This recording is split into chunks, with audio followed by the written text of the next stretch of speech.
ಅನುದಿನ ಅನುಕ್ಷಣ ಮನೆಯಲ್ಲೂ ಕಲಿಯೋಣ, ಕಲಿಕೆಯ ಹೊಸ ಹಾದಿಯಲಿ ಜೊತೆಗೂಡಿ ಹೆಜ್ಜೆಯ ಹಾಕೋಣ, ಸಂತಸದಿ ಕಲಿಯೋಣ ನಮ್ಮ ಹೆಮ್ಮೆಯ ಈ ಕ್ಲಾಸಿನಲ್ಲಿ. Yes, sir. Yes, teacher. Present, ma'am. प्यारे बच्चों, नाजरीन, आदाब। समाजी साइंस की संवेदाई क्लास में मैं आप तमाम का दिल की अमीर गहराइयों से इस्तकबाल करता हूँ। खुशामदीद। मैं हैदर अली सौदागर, सदर मौलिम government Urdu higher primary school रंजोड़ खेनी तालुको ज़िला बीदर।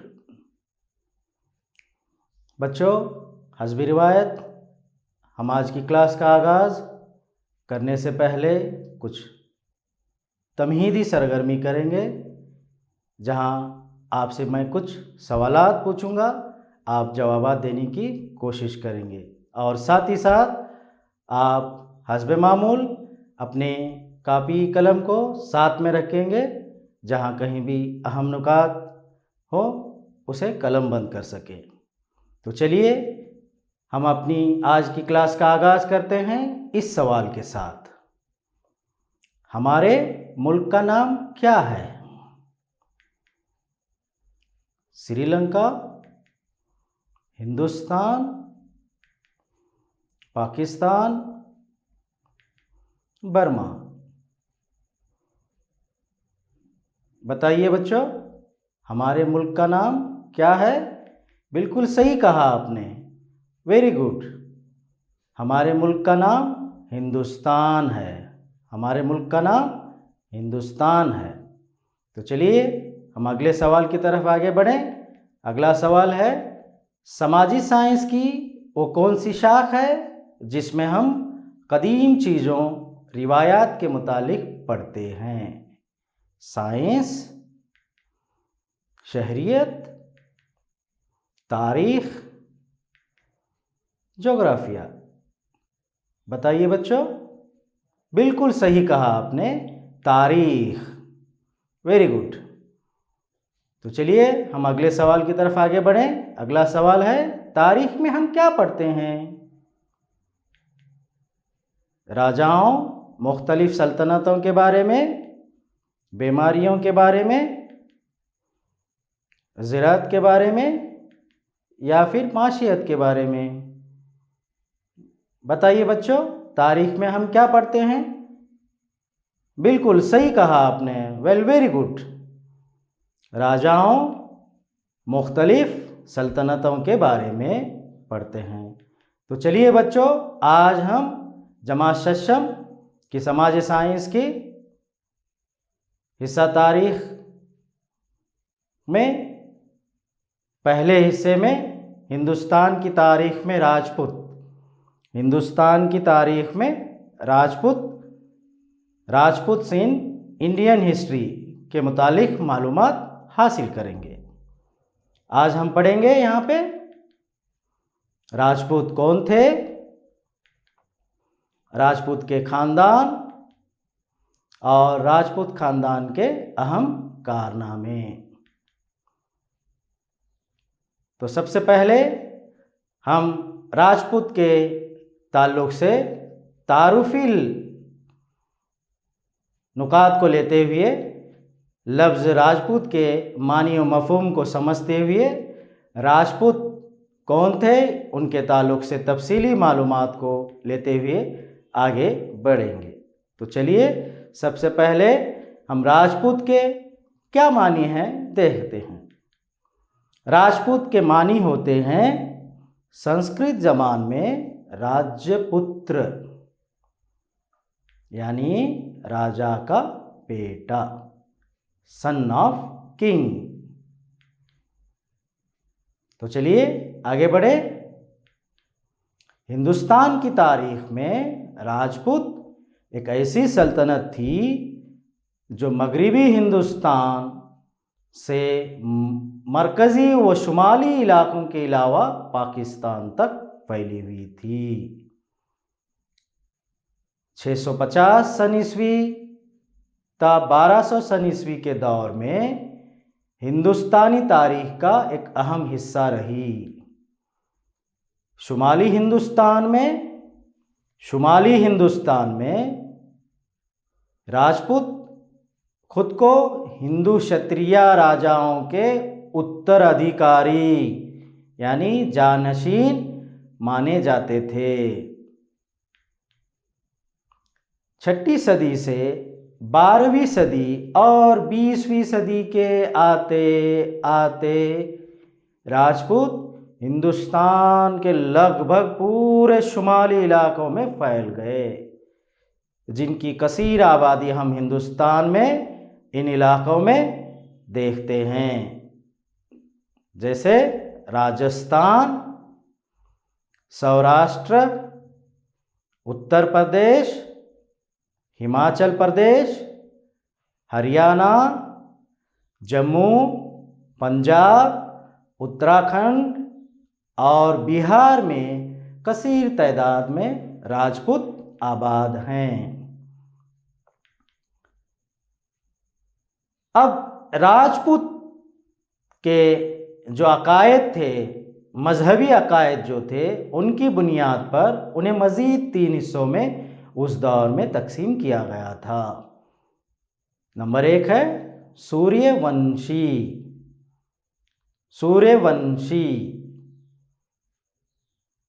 सूरज देवता की पूजा करने वाले। वंशी यानी नस्ल, सूर्य यानी सूरज की नस्ल से आने वाले, सूरज देवता की पूजा करने वाले सूर्यवंशी। नंबर 2 है चंद्रवंशी यानी चांद देवता की पूजा करने वाले, चांद देवता की पूजा करने वाले चंद्रवंशी कहलाए। फिर आगे अग्निवंशी, जो राजपूत आग की पूजा, आग की परस्तिश करते थे, आग की इबादत करते थे, उन्हें आग देवता की पूजा करने वाले अग्निवंशी कहा जाता था। तो इस तरह से सूरज की पूजा करने वाले सूर्यवंशी, चांद की पूजा करने वाले चंद्रवंशी और आग की पूजा करने वाले अग्निवंशी।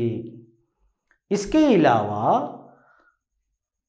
उदयवंशी, राजवंशी और ऋषिवंशी, ऋषि यानी साधु संत, और इन सब का जिक्र भी जो है वंशावली में भी किया गया है, जो हिंदू मज़हब की अहम किताबों में शुमार किए जाते हैं। इस तरह राजपूत कुल 36 क्षत्रिय शाही कुल खानदान थे। राजपूत में कुल 36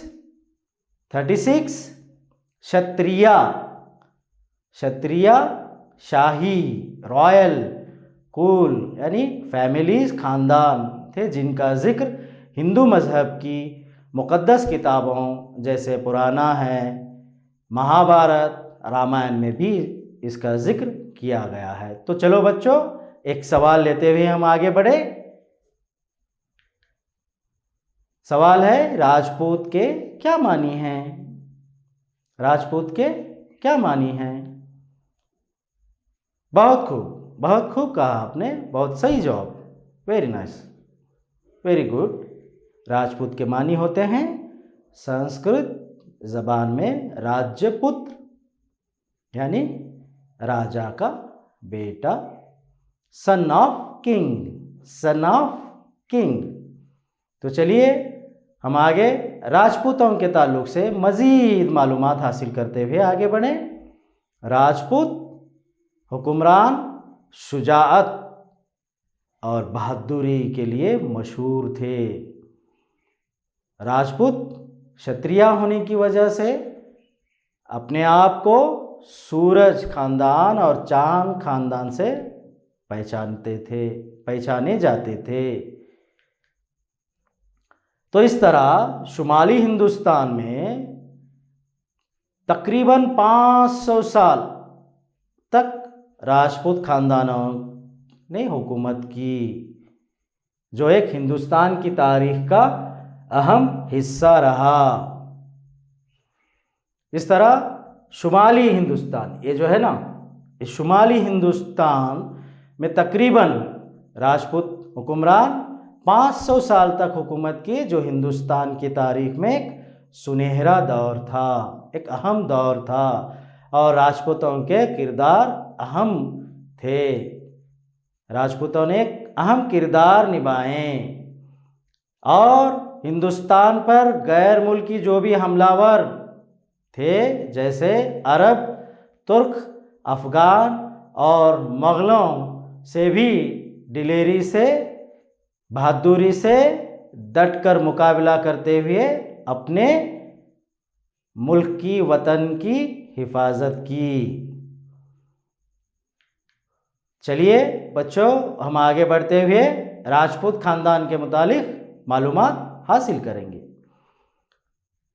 राजपूत खानदानों में पहला खानदान है पाला, दूसरा है प्रतिहार, तीसरा परमारा, चौहान, गढ़वाला, गोहिला और सोलंकी।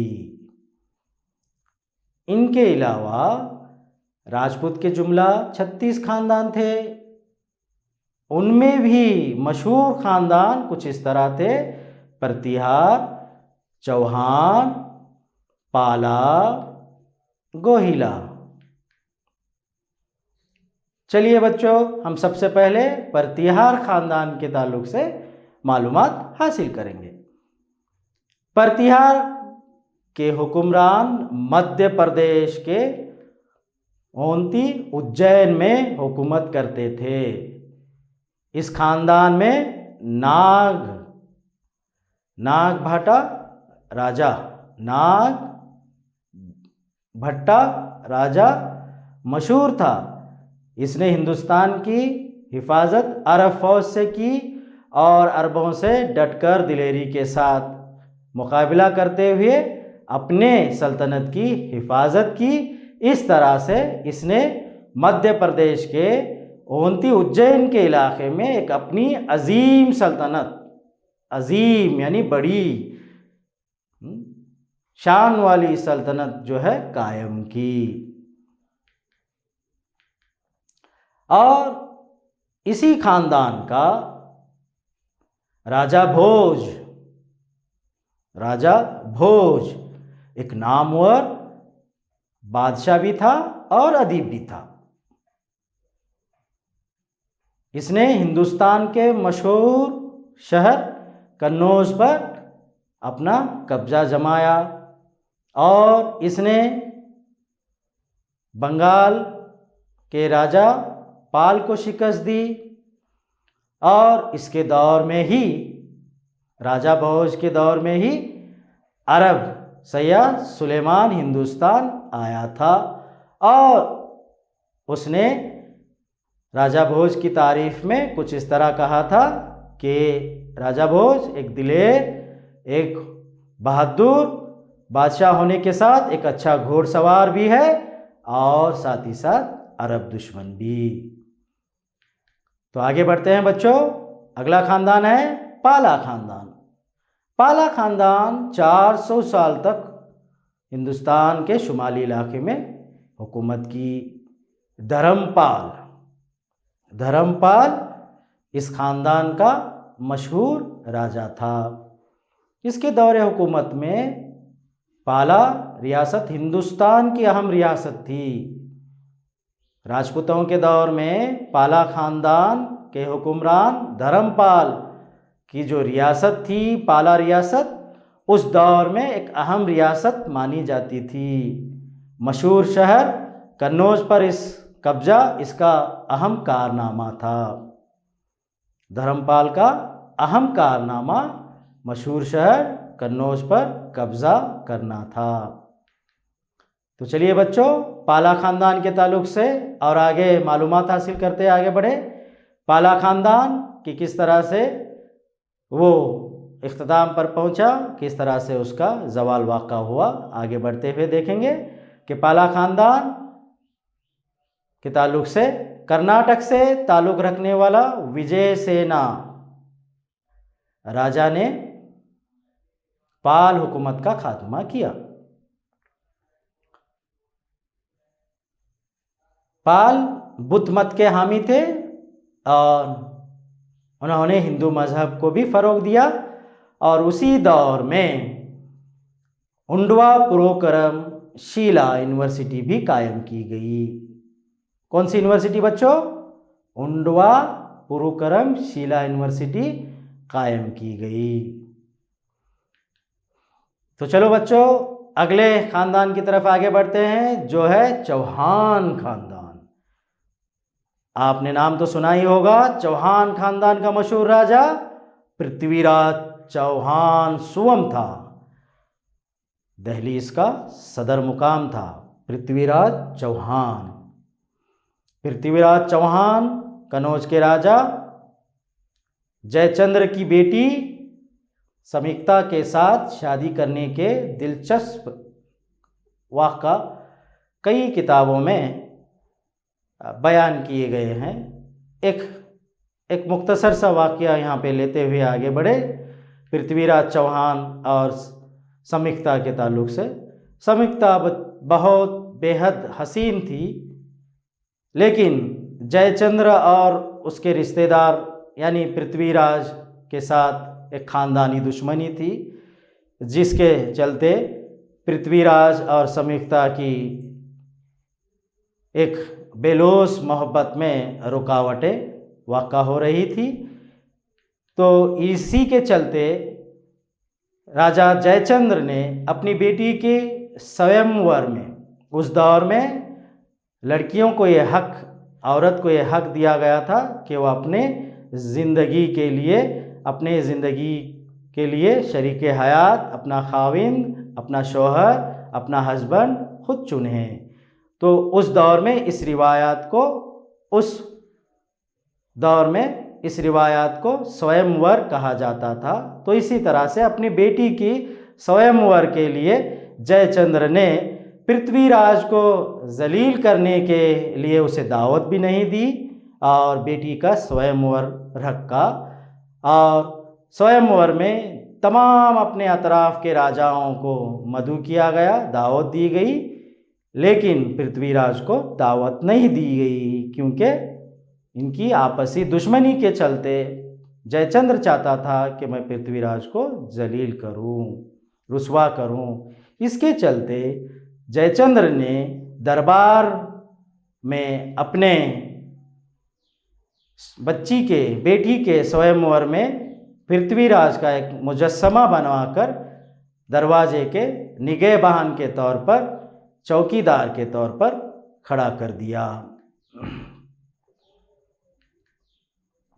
पृथ्वीराज की माशूका समीक्षा वहाँ मौजूद तमाम राजकुमारों को नज़रअंदाज करते हुए पृथ्वीराज चौहान के मुजस्समे को हार पहनाया। तो इस तरह वहाँ दरबार में मौजूद तमाम राजाओं के सामने छुपा बैठा पृथ्वीराज समीक्षा को घोड़े पे बिठाकर भाग निकला और अपने महल ले जाकर शादी कर ली। इस वाक़ये के बाद मज़ीद दोनों ख़ानदानों में दुश्मनी में इजाफ़ा हुआ और दुश्मनी आगे बढ़ी।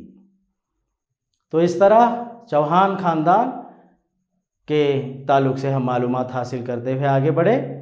पृथ्वीराज चौहान दिलेरी में, शुजाअत में एक बहादुर हुक्मरान था, बहादुर बादशाह था, जिसने मोहम्मद गौरी के हमलों को रोकने के लिए कई राजपूत राजाओं को मुत्तहद किया, इकट्ठा किया, एक किया, लेकिन कन्नौज के राजा जयचंद्र दुश्मनी के चलते पृथ्वीराज चौहान का साथ नहीं दिया।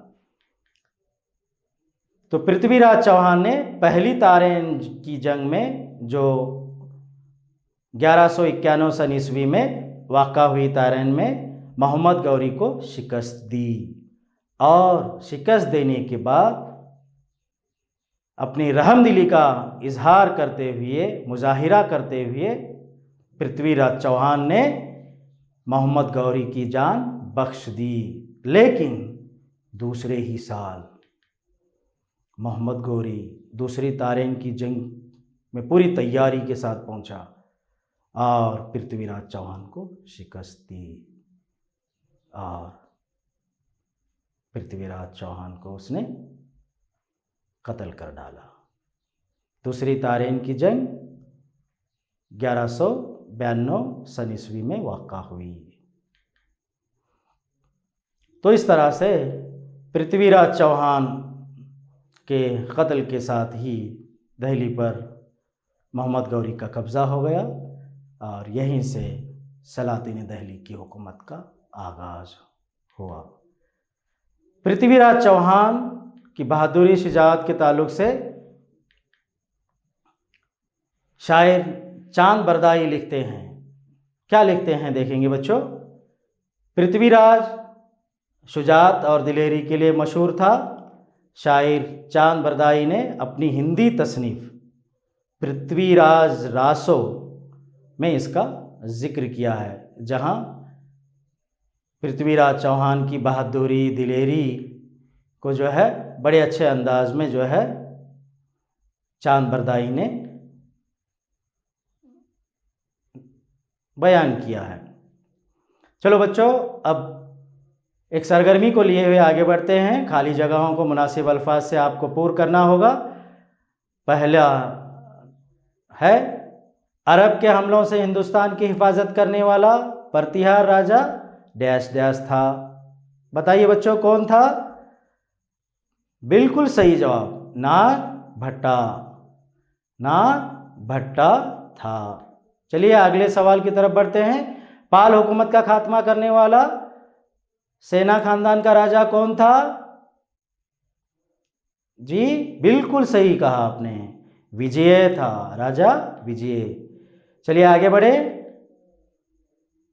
अगला सवाल है, पाल खानदान तकरीबन डैश डैश 100 साल तक हुकूमत की। कितने साल तक। बिल्कुल सही कहा आपने, बहुत जल्दी जवाब दिया, 400 साल तक हुकूमत की।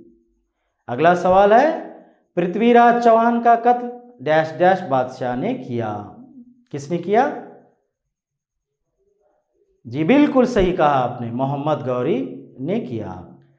तो चलिए बच्चों, अब हम कुछ सवालात को लेते हुए आगे बढ़े, जिनके जवाबात आपको मुख्तसर से देने हैं। सवाल नंबर 1, राजपूत खानदान हिंदुस्तान पर कितने साल तक हुकूमत की थी।